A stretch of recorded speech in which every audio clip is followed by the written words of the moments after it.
Jangan lupa subscribe, like, dan komentar. Subscribe itu gratis. UMKM menurut undang-undang. Dalam perkembangannya, dunia usaha tidak lagi diklasifikasikan berdasarkan jumlah karyawannya.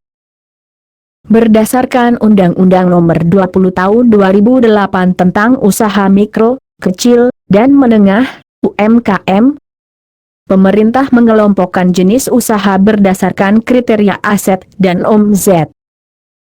Usaha mikro adalah usaha produktif milik orang perorangan dan atau badan usaha perorangan yang memenuhi kriteria kekayaan bersih maksimal Rp 50 juta tidak termasuk tanah dan bangunan tempat usaha. Selain itu, memiliki omzet tahunan maksimal Rp 300 juta. Usaha kecil adalah usaha ekonomi produktif yang berdiri sendiri dan dilakukan oleh orang perorangan atau badan usaha. Usaha bukan merupakan anak perusahaan atau bukan cabang perusahaan yang dimiliki, dikuasai, atau menjadi bagian langsung dan tidak langsung dari usaha menengah atau usaha besar.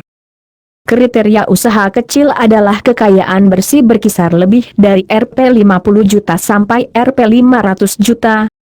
Tidak termasuk tanah dan bangunan usaha. Selain itu, memiliki hasil penjualan tahunan lebih dari Rp 300 juta sampai dengan paling banyak Rp 2,5 miliar. Usaha menengah adalah usaha ekonomi produktif yang berdiri sendiri dan bukan termasuk anak perusahaan atau cabang perusahaan tertentu. Adapun kriteria jumlah kekayaan bersih harus lebih dari Rp 500 juta hingga paling banyak Rp 10 miliar. Selain itu, penjualan tahunan lebih dari Rp 2,5 miliar sampai paling banyak Rp 50 miliar. Berdasarkan peraturan UMKM tersebut, pemerintah berasumsi bahwa penjualan tahunan rata-rata suatu bidang usaha adalah 5 kali dari kekayaan bersih usaha tersebut.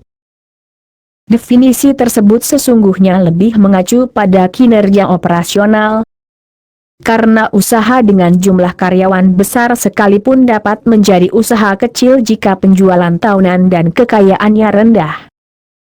Sebaliknya, perusahaan bisa tergolong usaha besar jika penjualan tahunan dan kekayaannya besar, meski jumlah karyawan hanya sedikit. Hal ini tercermin dari perusahaan-perusahaan baru yang berhasil mengembangkan usaha dalam waktu singkat karena inovasi teknologinya, seperti Google, Facebook, dan Yahoo. Mereka bisa ditetapkan sebagai usaha besar dan bukan UMKM karena mampu meraih pendapatan bombastis, meski jumlah karyawan hanya sedikit. Itulah sekilas tentang pengertian atau apa artinya UMKM. Semoga dapat menambah wawasan dan terima kasih.